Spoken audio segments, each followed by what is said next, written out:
Nossa lição de hoje é a lição de número 6. Guarde o seu coração. Louvado seja Deus. Você que tem a revista, nosso texto bíblico básico está em Salmo 55, 4, Salmo 73, 21 e o versículo 26, o Salmo 84, versículo 5, o Salmo 112, versículo 7 e versículo 8, e Provérbios 3, 1, 3 e 5. Amém? Louvado seja o nome do Senhor. Diz assim a palavra de Deus: O meu coração está dorido dentro de mim, e terrores de morte sobre mim caíram. Assim, o meu coração se azedou, e sinto picada dos meus rins. A minha carne e o meu coração desfalecem, mas Deus é a fortaleza do meu coração e a minha porção para sempre. Bem-aventurado o homem cuja força está em ti, em cujo coração estão os caminhos aplanados. Salmo 112, versículo 7. Não temerá maus rumores, o seu coração está firme, confiando no Senhor. Versículo 8. O seu coração bem firmado não temerá, até que ele veja cumprido o seu desejo sobre os seus inimigos. E Provérbios capítulo 3, versículos 1, 3 e 5 diz: Filho meu, não te esqueça da minha lei, e o teu coração guarde os meus mandamentos. Não te desamparem a benignidade e a fidelidade. Atas ao teu pescoço, escreve-as na tábua do teu coração. Confia no Senhor de todo o teu coração e não te estribes no teu próprio entendimento. Ainda assim, o nosso texto áureo é praticamente o título da nossa lição, está em Provérbios capítulo 4, versículo 23, que fala: sobre tudo que se deve guardar, guarda o teu coração, porque dele procedem as saídas da vida. É fato entre nós que o nosso coração, enquanto órgão, é de extrema importância para a nossa vida, certo? Mas nós vemos que durante todos os séculos que se passam, uma coisa é comum. Os homens, em geral, eles buscam guardar seu tesouro em cofres, objetos, dinheiros, posses, tesouros bem guardados, mas são frágeis, justamente numa área que procede toda a sua vida, no seu coração. Nós podemos falar em dois âmbitos aí, né? Que é o âmbito espiritual e também o âmbito da nossa saúde, que é o que muito vem aqui nesta lição nos falar, né? Os homens têm tesouros guardados, tesouros que diz Cristo, né? Que a traça corrói e os ladrões roubam. Eles roubam. Mas Paulo ele nos fala que o cristão deve ter o bom depósito guardado em seu coração. Por isso precisamos guardar ele. Mas o que nós vemos? Desde os séculos dos séculos, homens que não guardam o seu coração. Homens que são frágeis nos seus sentimentos. Homens que são frágeis no seu relacionamento com Deus. E hoje essa lição ela nos traz esse alerta. Um comentarista ele traz aí, no segundo parágrafo, que nesta lição nós veremos que devemos guardar o nosso coração a fim de que nossa vida em família não naufrague em mares turbulentos. E aí, num primeiro momento, eu estudando esta lição, eu pensei, puxa, né, essa lição cairia bem aqui com uma pessoa, né? Aí depois eu fui lendo a lição, trazendo a lição, e Deus foi me tratando, me trazendo a realidade do que Deus quer falar às nossas vidas. Veja aí o tópico 1 na sua revista. Guarde o seu coração de quê? De sentimentos tóxicos. E nesse tempo que nós vivemos, nada mais pernicioso em nossa vida tem ocorrido senão sentimentos tóxicos. Sentimentos que são prejudiciais e eles vão corroendo o nosso ser. E é como o salmista, ele fala aqui, é como o apodrecimento de nosso ser como um todo. Já dizia os filósofos na Grécia, se não me falha a memória, uma mente sã é um corpo, redunda num corpo são. Então, os sentimentos tóxicos, eles são capazes de acabar com o maior fisiculturista do mundo. Ele pode ter a saúde que for, mas um sentimento que o abale, quem conseguirá levantar ele? Grande será o trabalho. Aí na revista, o comentarista ele traz que sentimentos tóxicos eles se alimentam de condições específicas. A maioria das pessoas que nutrem apresenta um padrão de funcionamento emocional reincidente. Por quê? Porque o sentimento ele vai se realimentando,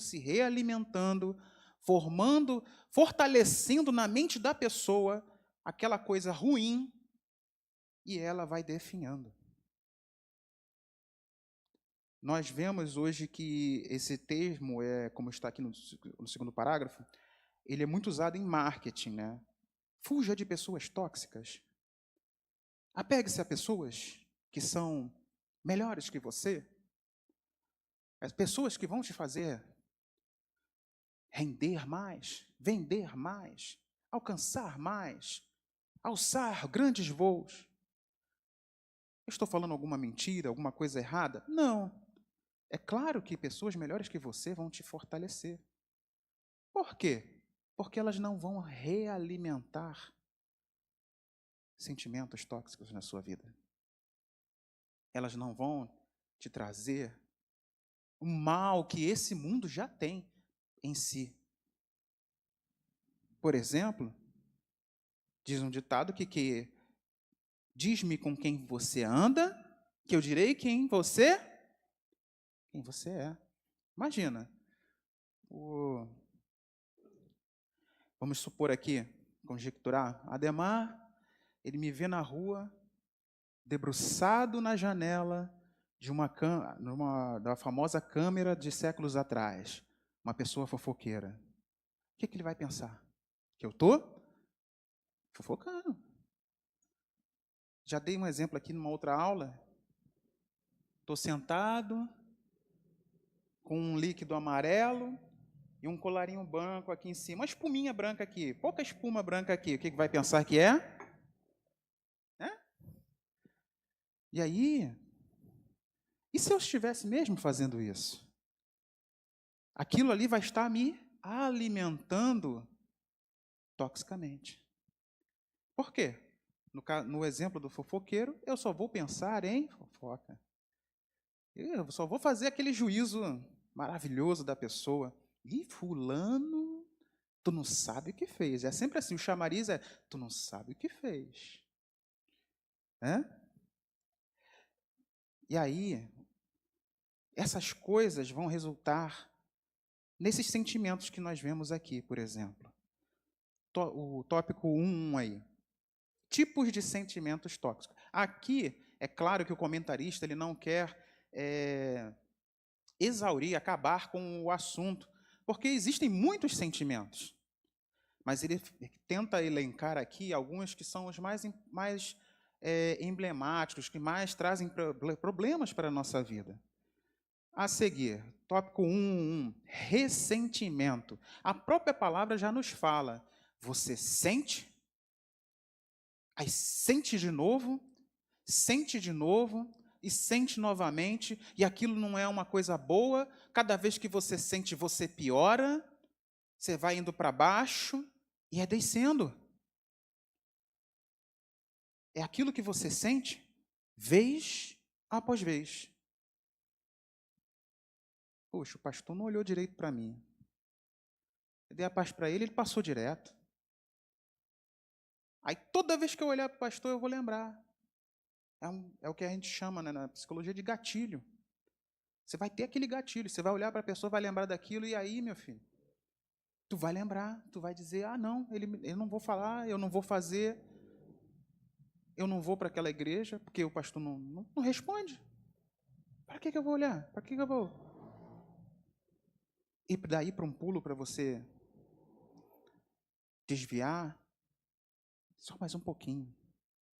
Mas guarde o seu coração nesta manhã. O seu coração precisa estar bem guardado. Porque o ressentimento, como diz aí o comentarista, é uma hemorragia não estancada. Né?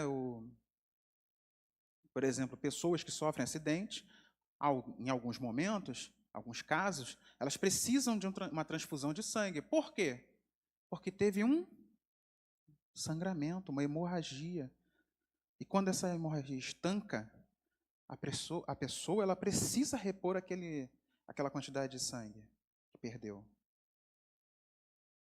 O ressentimento é assim, ele vai esvaindo, vai esvaindo. Quando você vê, você está sem forças, você está desanimado, você não liga mais para a vida. Guarde o seu coração nesta manhã, porque o ressentimento é um sofrimento que insiste em não ir embora, fazendo adoecer a sua mente, o seu corpo, e principalmente nos afasta da comunhão do Senhor. Infelizmente, muitas pessoas não conseguem identificar sua participação no evento que alimenta esse círculo. No caso aqui que eu dei simples, né, do pastor, é fácil de identificar. Você às vezes não percebeu que o pastor estava ali passando na rua preocupado com uma ovelha, preocupado com alguma outra coisa, distraído, né? Às vezes eu passo na rua meio distraído. Aí, já fica aí a dica, tá? Se você passar por mim, eu passar direto, tá tudo bem, calma, calma, tá tudo bem. Não alimente o ressentimento. Como diz aqui na revista, ele deixa um pensamento de Carl Jung.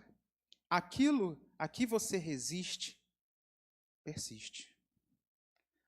Certo? Então, é necessária uma mudança em nossa vida na questão do ressentimento. Mas eu quero deixar aí o remédio para o final. Segundo ponto, a mágoa. Mágoa, no latim mácula, filha legítima do ressentimento, é gerada pela insistência em não perdoar, pela insistência em não abrir mão do crédito do agravo. Como eu falei aqui, a questão, ele passou, eu não olhou, não respondeu, e eu vou ressentindo, ressentindo, ressentindo, daqui a pouco eu estou magoado com ele. Essa emoção remete à ideia de desgosto, pesar e tristeza. E tais desconfortos emocionais são altamente perniciosos para a vida a dois. Principalmente, né, a gente está falando de família aqui na revista. Então, às vezes eu já ouvi falar disso, é um bom dia. Bom dia, amor! Bom dia. O camarada está lá maquinando já aquele boleto. Qual boleto que eu vou pagar? E aí não deu aquele bom dia com aquela mesma empatia, aquele mesmo retorno. Pronto. Quando o camarada chega em casa, e aí, tem janta? Tem não. Tem água e pão. Bom dia. Mágoa. Sentimento tóxico. A gente está aqui, né, falando de uma coisa simples, mas são essas pequenas coisas que corroem todo um relacionamento. O texto, a palavra nos fala, Cristo ele fala que as raposinhas, né, elas vão destruindo a vinha. E elas não destroem de uma vez, não, elas vão aos pouquinhos. Pega ali, pega aqui, destrói um ramo lá, e daqui a pouco, quando você menos espera, já era a sua plantação. Não cultive um ambiente de mágoa. Não cultive. O relacionamento, como o nosso comentarista coloca aí no terceiro parágrafo na revista, implica em diálogo, seja entre pais, filhos, seja entre marido e mulher. A conversa franca e direta, a troca respeitosa de ideias e as confidências cúmplices são agentes de resolução de pendências que favorecem o fortalecimento dos elos desgastados pela ação do tempo e da indiferença. Olha, você não me deu um bom dia direito. Eu estava esperando outro bom dia. Ah, meu amor, então você me perdoa. Vamos fazer diferente amanhã? Olha aí, acabando com a mágoa. De forma simples, rápida e eficiente. Não alimente a mágoa. Terceiro, esse aqui é legal, porque a gente mistura com outras coisas, com outros elementos. Revolta. A revolta é uma espécie de ranço, olha o termo aí que a gente muito ouve aí, fétido. Um rouquejar áspero e maligno que se abriga dentro do peito do homem, fazendo desejar o mal daqueles contra quem se indignou. Outra palavra interessante para nós pensarmos aqui. É errado você ficar indignado? Depende do quê? Depende do quê? Puxa vida, o combustível está caro, né? Estou indignado com isso. É um ponto. Agora, a revolta é diferente. A revolta, você quer que aconteça alguma coisa. Vamos a um exemplo histórico, para a gente pegar aí a revolta. Judas Iscariotes, ele tinha uma revolta. E ele não soube tratar isso. Ele tinha uma revolta com todo o sistema. É diferente dos dias de hoje, tem gente aí por aí revoltado com o sistema, não é verdade? E o que ele esperava naquela época? O que muitos queriam, que Cristo se levantasse, descendo bola de fogo sobre os infiéis e instituindo um novo reino. Só que Cristo decepciona Judas, ou digo, frustra muitos que tinham esse mesmo pensamento, ao dizer que seu reino não era deste mundo. Seu reino vai muito além. E o que Judas fez? Prontamente ele tentou arrumar uma forma de, né? Porque quando a gente assim pensa assim, poxa, aquele cara lá, ele podia fazer assim, ele podia fazer assado, mas não faz. Por quê? Porque ele não é você. Ele não é você. Judas estava ali revoltado e não soube tratar a sua revolta. O que Judas queria? Queria que Cristo se levantasse como um grande militar. E aí o que ele fez? Tentou ajudar Deus. Tentou ajudar Deus. Tentou ajudar Jesus. E o que ele faz? Trai Jesus. Aí eu pergunto para você nesta manhã. Ó, estamos falando de revolta. Esse é o seguinte. Cristo sabia que Judas ia trair? Sabia? Fale alto. Tanto que em João ele vira e fala: o que tens a fazer, faze-o depressa. E aí, a gente como humano, quando a gente analisa uma questão dessa, a gente fica, poxa, né? Não é verdade? Não é verdade? Cristo sabia, desde o começo, desde a chamada. Mas, saiba que hoje, Cristo te chama a saber lidar com Judas, a saber andar do lado de Judas, a saber comer na mesma mesa que Judas e não ser infectado por ele. Você não pode deixar a revolta atingir seu coração. A revolta é como uma seta. Te cega, porque Judas não enxergou que a revolta dele, que era uma coisa comum naquele reino, naquela época, porque todos queriam que se levantasse um grande homem bélico e acabasse com aquela opressão romana, né? Aquela paz romana. Mas, como eu disse, o reino de Cristo não é deste mundo. Ele colocou muito claro isso. E fez o que fez Judas. Então, Judas queria o mal de outrem, mas queria. É o que a revolta faz. Por isso que nós vivemos num mundo mais democrático, porque o anarquismo traz revolta, mesmo que pareça que está tudo tranquilo, tudo bem, todo mundo, né, faz o que quer. Isso já aconteceu, gente. Está na Bíblia, livro de Juízes. Todo mundo fazia o que queria. Deu certo? Não deu certo. Deu revolta, teve povo que invadiu, oprimiu, e mesmo assim não dava certo.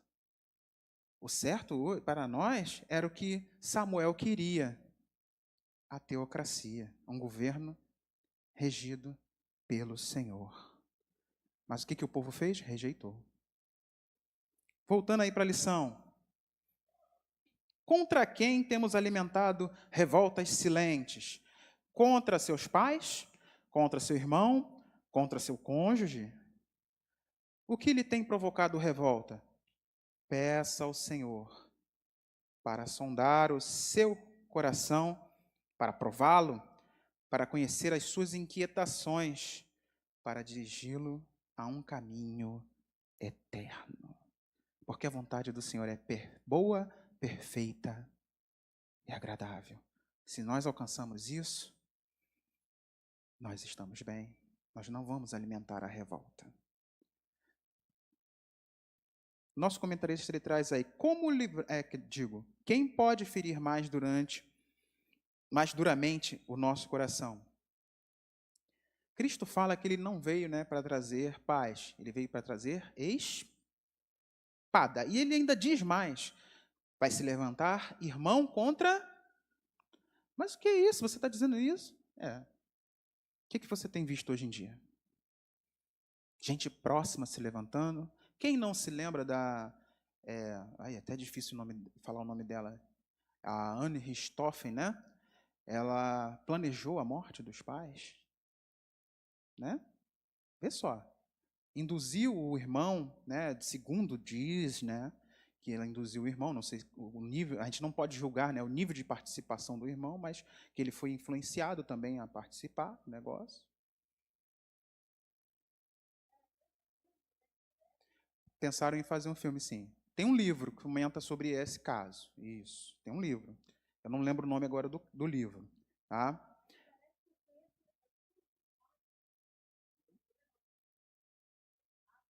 Isso. É. Daí eu penso assim, quem poderá escapar, né? Aquele que se reveste do Espírito Santo de Deus. Porque nós fizemos aqui trouxemos já alguns exemplos dos sentimentos tóxicos, e nós vamos observar que há muita proximidade. Há muita proximidade. Sabe? Há muita proximidade.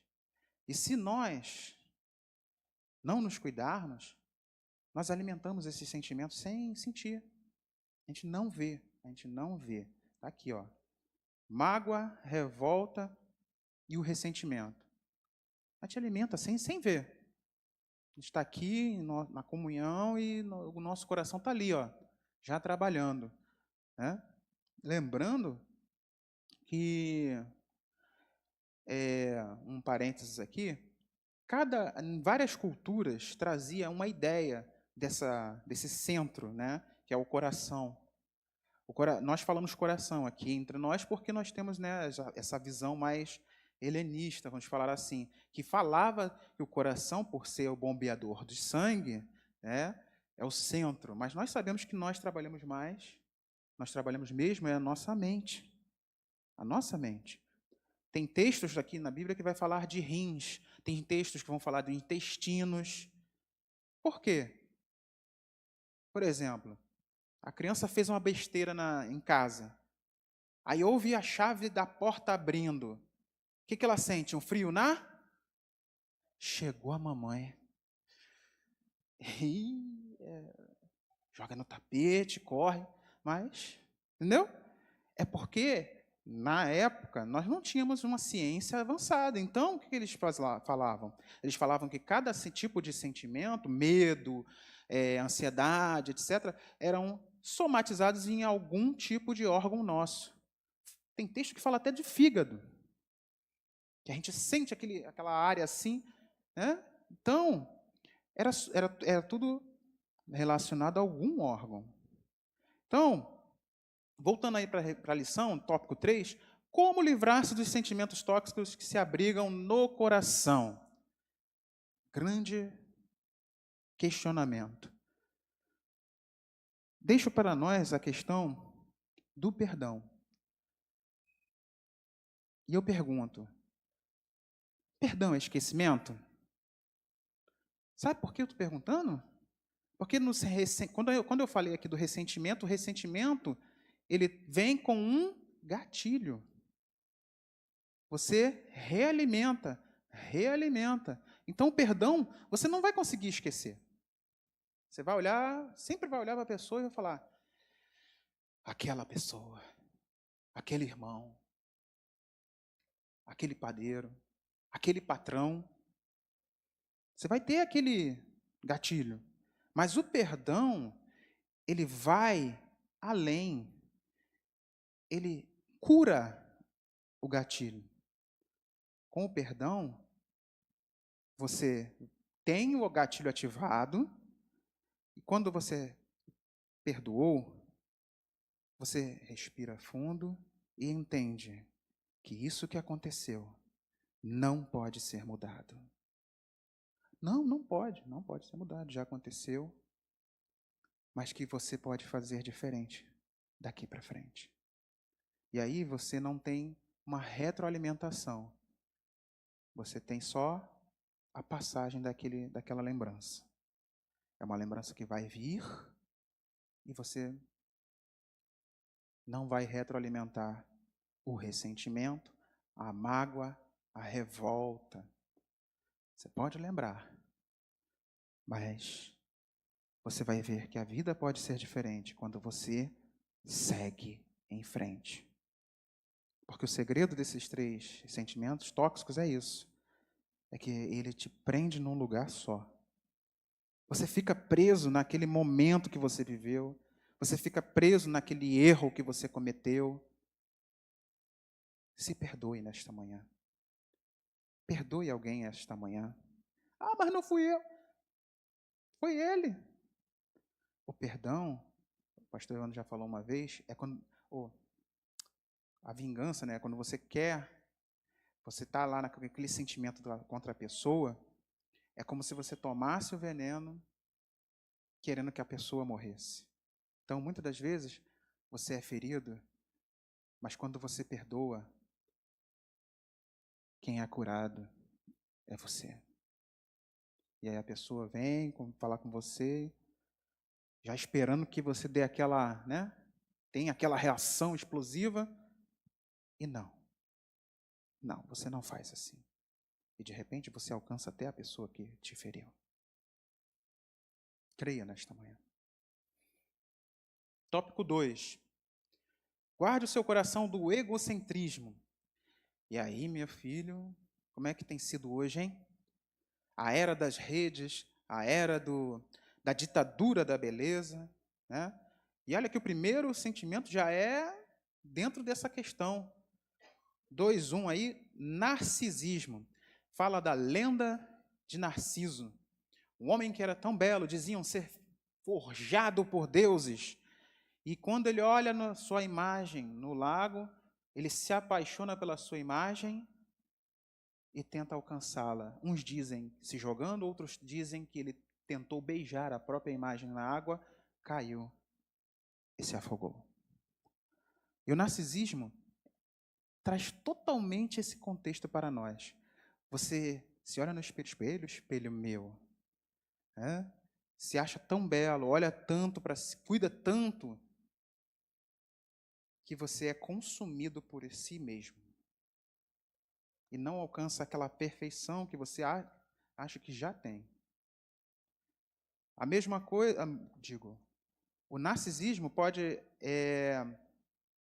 Ele faz parte do processo de desenvolvimento psíquico do sujeito, quando em seu estágio primário, e pode tornar-se patológico.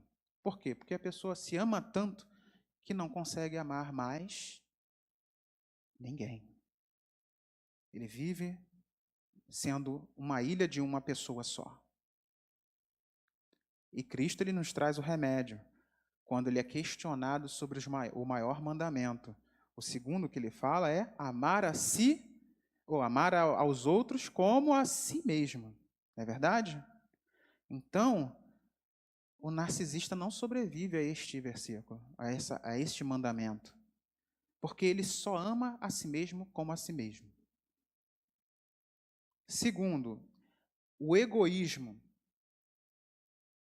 Há quem vai dizer, Ademar, que o Senhor, quando fala com Abraão que vai dar uma terra boa, né, para a posteridade dele, vai dar a um povo, vai dar terras de um povo que era egoísta. Jebuseu, amorreu, cananeu, ferezeu, tudo relacionado ao eu.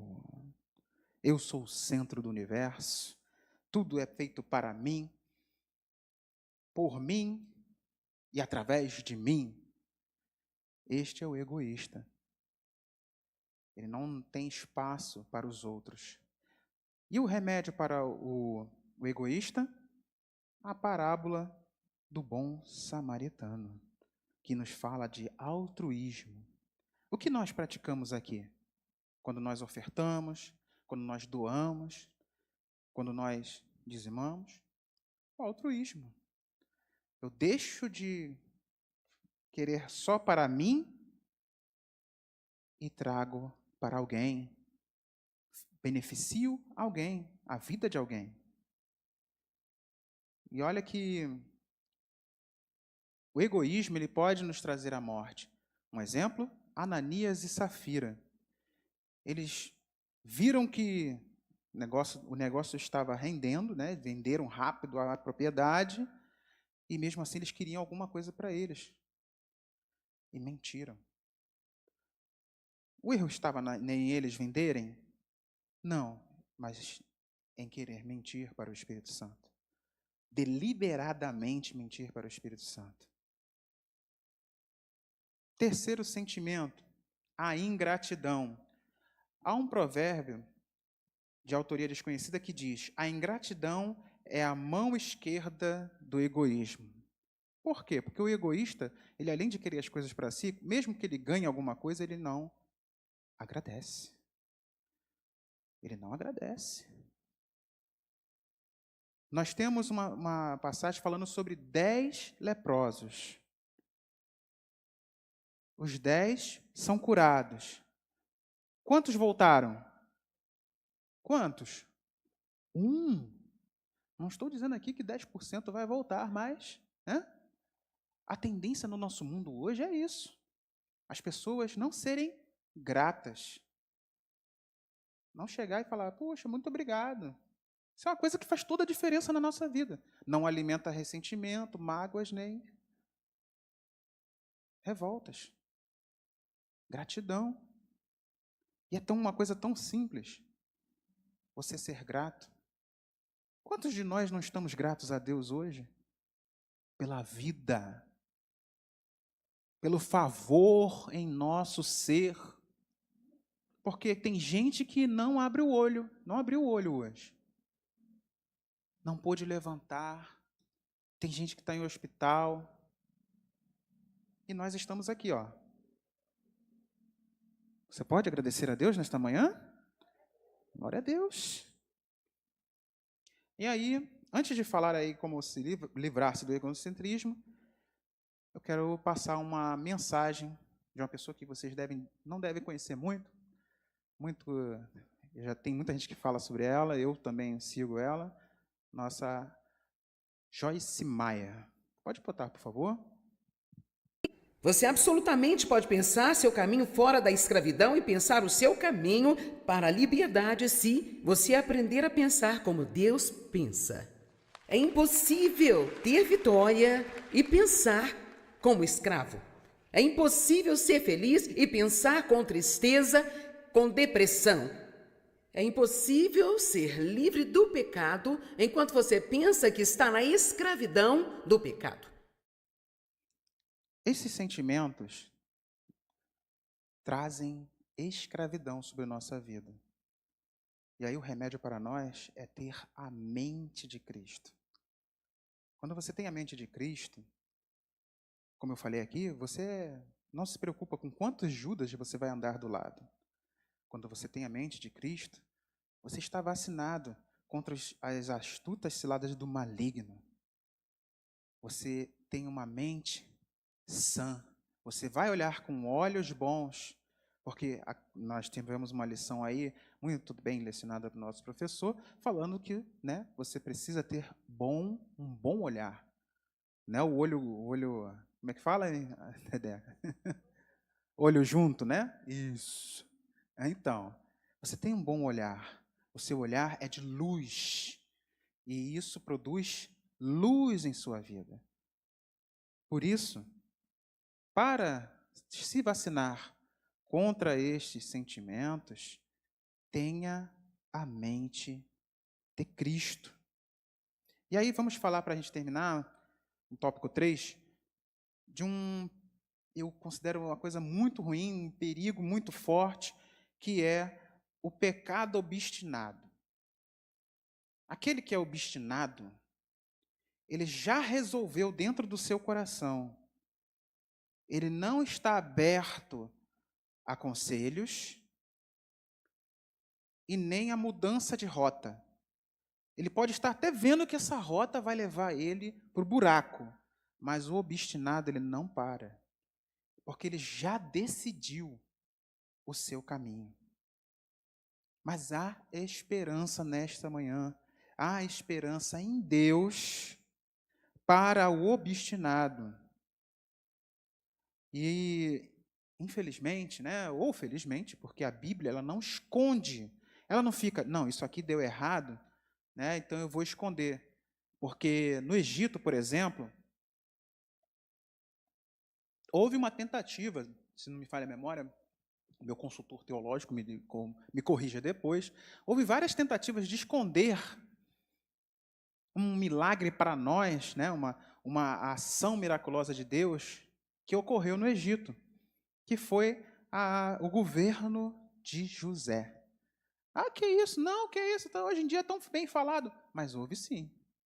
Porque para o egípcio, certos tipos de ações, certos tipos de acontecimentos que os governantes não gostassem, eles mandavam apagar, cobrir, né, no caso aí, as paredes, tinham paredes que eram escritas, né, registrados os hieróglifos, né? Então mandava passar aquela massa por cima, ou então apagar, mas a Bíblia ela faz isso, ela não esconde. E ela nos traz aí no tópico 3, o pecado de Davi com Batseba. Será que ele não poderia ter mudado esta rota? Será que ele não poderia ter mudado esse caminho? Ah, mas ele é falho, é homem. Mas preste atenção, um rei em Israel, ele tinha uma cópia da lei própria para a sua leitura diária. Ele tinha ali a lei. E, detalhe, estava incluído lá os 10 mandamentos no rolo. E no rolo tem escrito o quê? No rolo dos 10 mandamentos tem escrito que não adulterar. Ele sabia que o que estava fazendo era errado. E ele, naquele momento, ele teve um coração obstinado. Ele quis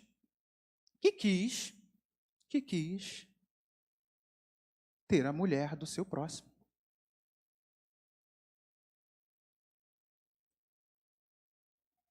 E aí ele vai de encontro. Nós conhecemos a história. Natan vai lá e denuncia com aquela ilustração do vizinho que pega a ovelha do outro, não usa as que ele tem aos montes, né? Porque ali Davi ele extrapolou todos os limites possíveis. É claro que não foi uma coisa da noite para o dia. Como eu falei, o coração obstinado, ele já tem isso determinado para a sua vida. Ele planeja, ele deseja e ele executa. Então, Deus deu uma resposta a Davi. E Davi teve que assumir a responsabilidade sobre tudo que fez. As consequências, ser perseguido pelo próprio filho, ter que se esconder e tantas outras coisas, a própria filha abusada. Acaba que se cumpre, né? A espada não se afastou do reino de Davi. Teve uma consequência. Mas uma coisa muito importante, nós precisamos pontuar aqui. Davi demonstrou o que realmente Deus disse sobre ele a Samuel, que ele era segundo o seu coração. Mas o que é isso? Você acabou de falar um monte de coisa que Davi fez, coisa feia. Mas Davi, ele fez algo muito especial, que um obstinado, completamente obstinado, não faria. Ele mudou a rota. Ele se arrependeu e assumiu a responsabilidade das consequências. Muitas das vezes as pessoas erram e não querem assumir a responsabilidade das consequências. As pessoas pensam que, né, é que nem aquela borracha que o Rafael conhece, o pastor Rafael conhece. Aquela borracha que tem uma ponta vermelha e uma ponta azul. Está lá escrito a caneta, aí pega lá, vai apagar, vai sim, vai apagar. E a gente sendo enganado por anos. Sempre há consequência. A obstinação, ela vai trazer consequências duras. Quantas vezes eu mesmo já chorei por pessoas que foram até o fim, do jeito que queriam, e isso levou à morte. Mas hoje o Senhor nos convida ao arrependimento. Davi ele diz no Salmo 51, contra ti somente pequei, e fiz o que a teus olhos é mal. O remédio para a obstinação é não negar a realidade. Porque quem está obstinado, ele já está vivendo um universo paralelo. Que nós tenhamos, através de nossas palavras, através das nossas atitudes, formas de alcançar este coração. Um coração que já está predeterminando o seu caminho, e um caminho que não é bom. Há esperança. Porque você pensa assim, mas se você está dizendo que a pessoa predeterminou o seu caminho, mas existe um Deus que pode mudar decretos. Existe um Deus que reverte quadros. E ainda digo mais, ainda que esteja morto, viverá. Que Deus é esse? O nosso Deus. Esse é o teu Deus. Ele pode mudar quadros. Ainda que você pense, é obstinado, Deus é um Deus que vai além do que nós falamos. Ele alcança o coração. Porque este pecado, a pessoa está trancando o seu coração. E aí, só Deus para destravar. E você já leu que Jesus é aquele que fecha a porta e ninguém, que abre a porta que ninguém. Então, que o Senhor hoje nos conceda um falar, um viver que alcance o coração obstinado, para que esses corações sejam transformados. E como eu posso evitar um coração, de repente, me tornar um coração obstinado? Livre o Senhor vocês disto. O próximo vídeo, por favor. Os pensamentos sempre vêm antes das ações. Sempre digo que onde a mente vai, o homem a segue. Acho que isso é verdadeiro. A Bíblia nos ensina em Romanos capítulo 8, verso 5, que aqueles que estão de acordo com a carne e são controlados por seus desejos profanos, definiram sua mente e perseguem as coisas que gratificam a sua carne. Então está muito claro ali. Se você está seguindo a carne, se eu estou seguindo a carne, é porque eu coloquei a minha mente em coisas carnais e então é isso que eu estou perseguindo. No que colocamos a nossa mente, é disso que nós vamos atrás. A nossa mente afeta as nossas emoções. O que pensamos sai da nossa boca e afeta todas as nossas ações. E continua dizendo, mas aqueles que estão de acordo com o Espírito e são controlados pelos desejos do Espírito, definem suas mentes e buscam aquelas coisas que satisfazem o Espírito. Deixe-me dizer, você não pode ter uma mente carnal e uma vida espiritual. Não funciona. Então temos que aprender a pensar nas coisas de propósito que nos beneficiarão. Amém. Para finalizarmos, Colossenses capítulo 3 e versículo 13 e Filipenses capítulo 4, versículo 8. É só voltar um pouquinho, né? É o livro anterior. 2 remédios essenciais para a nossa vida hoje. O nosso viver em comunidade e em família. Colossenses capítulo 3, versículo 13 e Filipenses capítulo 4, versículo 8. Vou ler aí para remir o tempo. Colossenses 3, 13. Suportando-vos uns aos outros e perdoando-vos uns aos outros. Se alguém tiver queixa contra o outro, assim como Cristo vos perdoou, assim fazei vós também. Segundo remédio, Filipenses 4:8, diz assim, que é relacionado com esse vídeo que passou agora.